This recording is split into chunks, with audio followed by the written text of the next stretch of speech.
Warner Bros. War Dramedy War Dogs moved ahead of the pack of new releases, making $5.5 million during Friday night showings.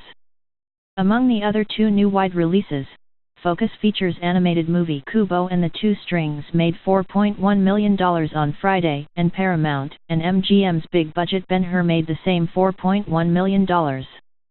Earlier this week, all three new movies were expected to earn very similar three-day grosses of around $12 million.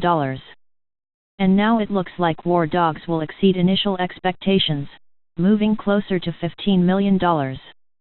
Ben-Hur is falling behind, unlikely to even clear previous predictions of $12 million.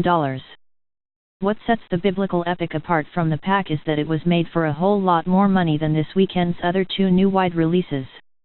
Produced for $100 million, estimates in the low teens put the decades-later reboot in line to become one of the biggest box office bombs of the summer.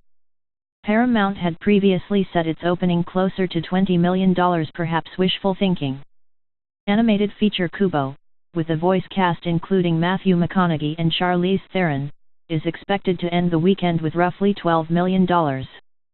Made for about $55 million, the film is getting great reviews, with a Rotten Tomatoes score of 96%, plus an A-Cinema score measuring fan anticipation among those surveyed. Set in Japan, Kubo and the Two Strings is poised to make strong grosses abroad. Plus, animated features have a long history of holding more consistent interest weekend over weekend than live-action movies. With War Dogs expected to come in closer to $15 million, the Jonah Hill and Miles Teller movie should finish ahead of the new heap. But all of this week's newbies are likely to lose out to holdovers Suicide Squad, expected to take the weekend with $20 million, and Sausage Party, tracking to surpass $15 million.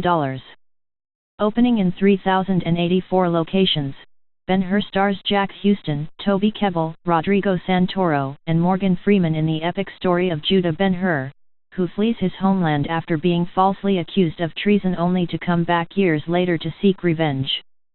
Directed by Timur Bekmambetov, the film is getting a low 31% Rotten Tomatoes score and an A-Cinema score.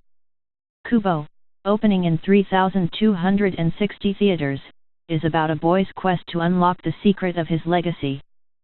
Set in Japan, the animated feature's voice cast also includes Art Parkinson, Ralph Fiennes, George Takei, Cary-Hiroyuki Tagawa, and Rooney Mara. It was written by Mark Hames and Chris Butler, from a story by Shannon Tyndall and Hames. The film was directed by Travis Knight.